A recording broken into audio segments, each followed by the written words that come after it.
नहमदुहु व नुसल्ली अला रसूलिहिल करीम अम्मा बाद औज़ु बिल्लाहि मिनश शैतानिर रजीम बिस्मिल्लाहिर रहमानिर रहीम रब्बि इश्रह ली सदरी व यस्सिर ली अमरी वहलुल उक़दतम मिन लिसानी यफ़क़हू क़ौली सदक़ल्लाहुल अज़ीम। बिस्मिल्लाहिर्रहमानिर्रहीम। अज़ीज़ तलबा तालबात, मोहतरम उस्ताज़ इकराम और न्यू नॉलेज अकेडमी के नाज़रीन, अस्सलामु अलैकुम व रहमतुल्लाहि व बरकातुहू। आज की हमारी वीडियो काउंटिंग इंट्रोडक्शन लेक्चर 6 है और काउंटिंग टर्म्स का आज हमारा लेक्चर 3 है। टर्म्स आपको पता होंगी तो आपको टाइटल पता चलेंगे, टाइटल पता चलेंगे तो आप उनको डेबिट और क्रेडिट कर सकेंगे। तो counting terms, title, debit, credit का एक लेक्चर भी पीछे गुजर चुका है। जिन बच्चों ने वो लेक्चर्स नहीं देखे वो इस लिंक पर क्लिक करें और वो लेक्चर देख लें। आज हमने आपको डिस्काउंट और अलाउंस का डिफरेंस बताना है कि डिस्काउंट क्या है और अलाउंस क्या है। पहले आपको ये बता दूं, ये दोनों रायती हैं। रायत यानी कमी का नाम है दोनों। डिस्काउंट भी कमी और अलाउंस भी कमी।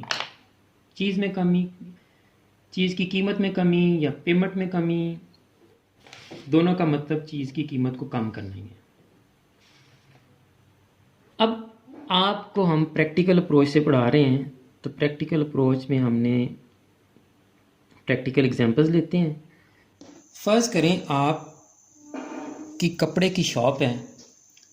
आप फैसलाबाद के अलावा किसी और शहर में रहते हैं। आप फैसलाबाद से ही कपड़ा ख़रीदते हैं और अपने कस्टमर्स को बेचते हैं। तो एक दफ़ा आपके साथ क्या हुआ कि आपने किसी शॉप से 100 सूट परचेज़ किए और उसने आपको एक सूट 1200 रुपये का कहा कि जी ये 1200 का एक सूट है। आपने कहा भाई मैं 100 सूट ख़रीद रहा हूँ, कुछ रियायत करो, कुछ कमी करो। तो जाहिर है इतने ज़्यादा सूट आप ख़रीद रहे हैं तो दुकानदार आपको कमी करेगा। उसने आपको वो 100 रुपया कम कर दिया और आप 1100 के हिसाब से एक सूट उससे लेके आए हैं। 100 सूट आपने ख़रीदे हैं। अब ये उसने आपको रियायत की, डिस्काउंट दिया, कीमत में कमी की। ओके जी। अब आप 1100 के हिसाब से सूट लेके आए। आप अपनी कीमत कोई भी रखेंगे, 1400 रखें, 1500 रखें, जो भी रखें आप अपने इलाके के हिसाब से सूट की प्राइस। तो लेकिन उसमें से एक सूट में डिफेक्ट निकल आया। अब आप दुकानदार को फ़ोन करते हैं कि जी ये सूट में तो डिफेक्ट निकल आया है, तो इसका क्या करना है। वो आपसे कहेगा कि यार आप ऐसा करें कि आप सूट को चेंज करवा लें। आप चले जाएंगे फैसलाबाद सूट चेंज करवाने। क्यों? क्योंकि 1100 का सूट है, आने जाने का किराया आपका 1000 लग जाएगा। अगर आप TCS भी करवाते हैं तो 200-400 आपके वहाँ लग जाएंगे। तो आप कोई बीच का रास्ता निकालने की कोशिश करेंगे। तो वो दुकानदार कहेगा कि अच्छा आप ऐसा करें, ये 1100 का सूट था, आप मुझे पूरे पैसे ना दें, आप मुझे 800 दे दें। आप ऐसा करें, मुझे 800 दे दें। 300 उसने फिर छोड़ दिया, सिर्फ उस सूट का छोड़ा उसने। आपको पता है कि यार ये सूट जो है ना, इसमें डिफेक्ट ऐसा है कि चला जाएगा, कस्टमर ले लेगा, क्योंकि कटिंग में आ जाता है बाज़ दफ़ा। किसी चीज़ में ऐसा डिफेक्ट हो कि उस चीज़ के डिफेक्ट के बावजूद हम उस चीज़ को इस्तेमाल कर सकते हों, तो वो चीज़ बिक जाती है। तो आपने कहा चलें मुझे डिस्काउंट हो गया, राहत मिल गई है।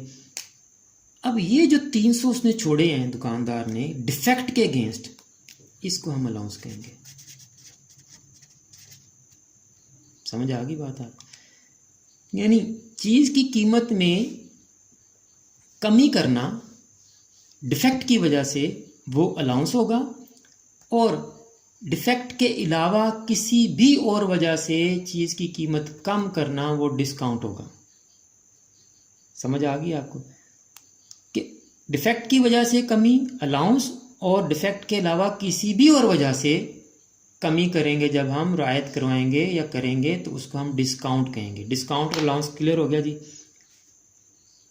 अब डिस्काउंट की मज़ीद क्या टाइप्स हैं वो देखते हैं हम। डिस्काउंट जी, तो आपका जो डिस्काउंट है वो दो किस्म का होता है जी। एक होता है कैश डिस्काउंट और दूसरा होता है जी ट्रेड डिस्काउंट।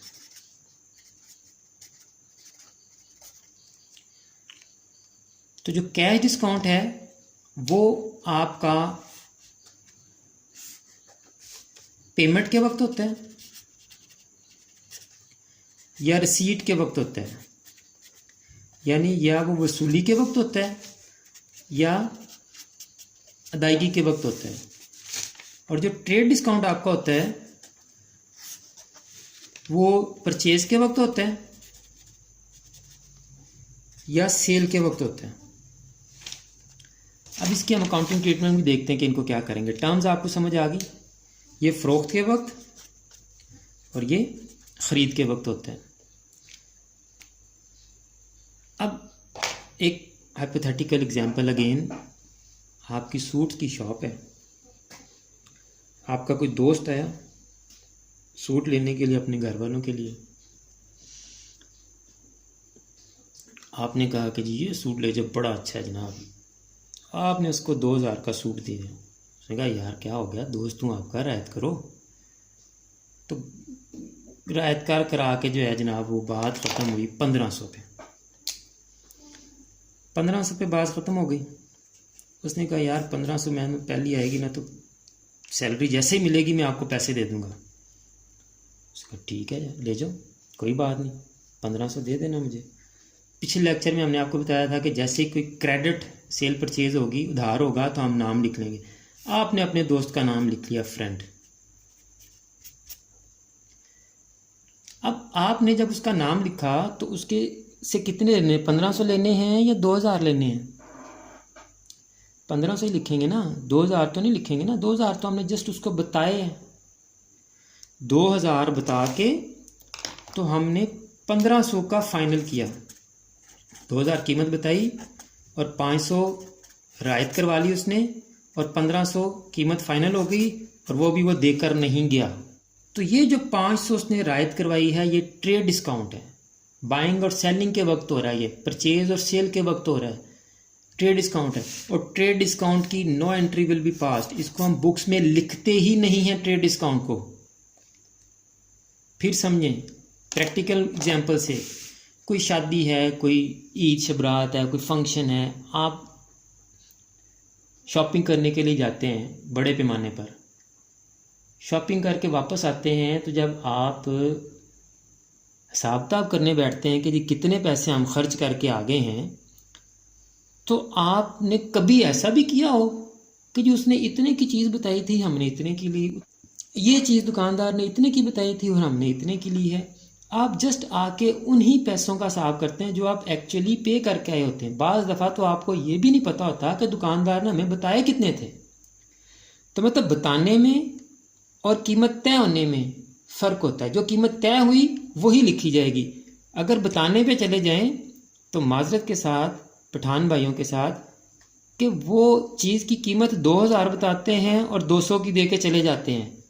तो अगर हम वो ये जो बताने में और कीमत तय होने का जो डिफरेंस है, अगर उसको भी लिखना शुरू हो जाएंगे तो सारी काउंटिंग ही उलट पुलट हो जाएगी। तो समझ ये आई कि ट्रेड डिस्काउंट की एंट्री नहीं होती, उसको हम लिखते ही नहीं हैं। जब हम खुद भी नहीं लिखते हिसाब किताब करते हुए, तो बुक्स में भी नहीं लिखेंगे उनको। ट्रेड डिस्काउंट क्लियर हो गया जी। परचेज और सेल के वक्त जो होता है, कीमत तय हो गई, उससे पहले पहले जितना भी डिस्काउंट हो गया उसको हम ट्रेड डिस्काउंट कहते हैं, और वो हम बुक्स में रिकॉर्ड उसको नहीं करते, प्रैक्टिकल भी हम उसको रिकॉर्ड नहीं करते। अच्छा जी, अब 1500 कीमत तय हो गई, आपने फ्रेंड का नाम भी लिख लिया और उससे अब हमने पैसे लेने हैं। अब इस इंतज़ार में हम कि कब पहली आएगी, कब उसके दर्शन होंगे और कब वो हमें पैसे दे के जाएगा।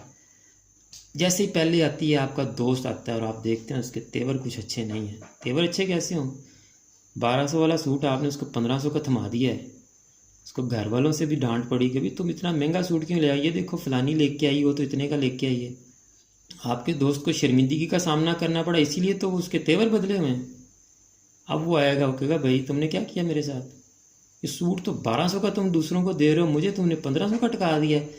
कोई 1500 नहीं है भाग, जब मैंने सिर्फ आपको 1200 ही देने हैं। बाकी कस्टमर्स को भी 12, आप कहेंगे पहला सस्ता था, नया माल आया, महंगा है, ये है वो है, वो बात नहीं सुनेगा। खैर आपको फिर डिस्काउंट करना पड़ेगा। हो सकता है कि आपका वाकई दूसरा माल महंगा आया हो, पुराना माल सस्ता हो, पुरानी लॉट का माल हो जाता है ऐसे भी बाज़ दफ़ा। तो लेकिन अब वो आपको 1500 तो देने से रहा। अब आपको उसको रियायत करनी पड़ेगी। अब आपके उससे जो तय हुए थे 1500 आपने लेने हैं, बहस कर करा के आपने उसको कन्विंस कर लिया कि माल नया आया है, महंगा हो गया है, महंगाई हो गई है, इस वजह से पीछे से माल महंगा है, कह रहा आपको फिर भी 100 छोड़ना ही पड़ा और उसने आपको 1400 दे दिए। आपने उससे कितने वसूल कर लिए? 1400 वसूल कर लिए। ये 100 रुपये आपको छोड़ना पड़ा।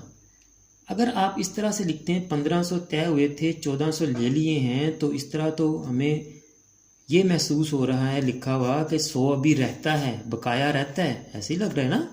लेकिन 100 लेना तो नहीं ना, हमने छोड़ा तो नहीं ना, छोड़ा है नहीं लेना, तो फिर बकाया क्यों शो हो रहा है? ये बकाया नहीं शो होना चाहिए फिर। अच्छा, फिर इसका मतलब इसको ऐसे रिकॉर्ड नहीं करना चाहिए था, हमें इस 100 का जिक्र करना चाहिए था हमें रिकॉर्डिंग में। तो फिर कैसे करना चाहिए था? ऐसे रिकॉर्ड करना चाहिए था हमें कि हमने उससे 1500 लेने थे, 100 रुपये हमने उसको रियायत कर दी, 1400 उसके बने, यहाँ डिस्काउंट मेंशन कर देंगे, और 1400 उससे वसूल कर लिए। अब उसका अकाउंट ख़त्म हो गया। ये तरीका ठीक है। अगर ये 100 डिस्काउंट अब नहीं लिखते हम, तो ऐसे महसूस होगा जैसे 100 अभी लेने वाला है। अब इस 100 डिस्काउंट को, जो हमने अब जो 100 रुपया उसको डिस्काउंट किया है, इस 100 को लिखना लाजमी है। अब अगर इस डिस्काउंट को नहीं लिखेंगे तो अकाउंट्स गलत हो जाएंगे। ट्रेड डिस्काउंट को लिखेंगे तो अकाउंट्स गलत हो जाएंगे, और कैश डिस्काउंट को नहीं लिखेंगे तो अकाउंट्स गलत हो जाएंगे। जैसे यहाँ हमने अगर नहीं मेंशन किया तो ऐसे महसूस हो रहा है जैसे 100 लेने वाला है। अब लिख दिया तो हमें पता है कि 1400 लेने थे, 1400 वसूल कर लिए और अकाउंट ख़त्म, खाता ख़त्म, कैंसिल हो गया उसका खाता। तो ये जो डिस्काउंट था ये कैश की पेमेंट के वक्त हुआ था, वो आपको अदा करने आ रहा था। कस्टमर ने आपको, आपके फ्रेंड ने आपको वो पैसे अदा किए थे। जब उसने रकम अदा की तो आपने क्या की? वसूल की ना। हमने हमेशा अपने प्रोस्पेक्ट से, अपनी तरफ से बिजनेस को पढ़ना है। हम रकम वसूल कर रहे हैं। आपने जब रकम वसूल की तो ये 100 रुपया आपने छोड़ा कि आपको मिला, ये आपने छोड़ा। तो इसका मतलब जब आप रकम वसूल करेंगे, वसूल करते हुए जो डिस्काउंट होगा उसको हम डिस्काउंट अलाउड कहेंगे कि ये हमने डिस्काउंट दिया। वो बंदा, वो दोस्त आपका वो रकम अदा कर रहा था, उसको डिस्काउंट मिला है 100 रुपया। इसी तरह जब आप किसी को रकम अदा करेंगे तो रकम अदा करते हुए, पेमेंट करते हुए आपको जो डिस्काउंट मिलेगा, तब आपको डिस्काउंट मिलेगा ना। उलट करें, वाइस वर्सा, यानी वसूली के वक्त जो डिस्काउंट होगा, आप रकम वसूल कर रहे हैं, उस वक्त जो डिस्काउंट होगा वो डिस्काउंट अलाउड। अगर आप रकम अदा कर रहे हैं तो आपको डिस्काउंट मिलेगा, डिस्काउंट रिसीव्ड होगा वो आपके लिए। वो आपके लिए क्या होगा? डिस्काउंट रिसीव्ड होगा। डिस्काउंट रिसीव्ड आपकी इनकम होगी, याद रखिएगा, आगे काम आएगा आपके। और डिस्काउंट अलाउड आपका क्या होगा? एक्सपेंस होगा। डिस्काउंट रिसीव्ड इनकम और डिस्काउंट अलाउड एक्सपेंस होगा। तो उम्मीद है आपको डिस्काउंट और अलाउंस का फ़र्क, डिस्काउंट की types, cash discount, trade discount की हम एंट्री नहीं करते, ये at the time of buying and selling होता है। आप चीज़ खरीदते और बेचते वक्त जो चीज़ की कीमत तय कर लें, उससे पहले जो भी आपने डिस्काउंट कीमत तय करने से पहले जो भी डिस्काउंट था वो ट्रेड डिस्काउंट होगा, और चीज़ की कीमत तय करने के बाद कैश की अदायगी या कैश की वसूली के वक्त जो डिस्काउंट होता है उसको हम डिस्काउंट रिसीव्ड और डिस्काउंट अलाउड कहते हैं। कैश पेमेंट के वक्त डिस्काउंट रिसीव्ड होगा और कैश की वसूली के वक्त डिस्काउंट अलाउड होगा। उम्मीद है कि आपको ये अच्छी तरह समझ आ गया होगा। दुआ में याद रखिएगा। अल्लाह हाफिज़।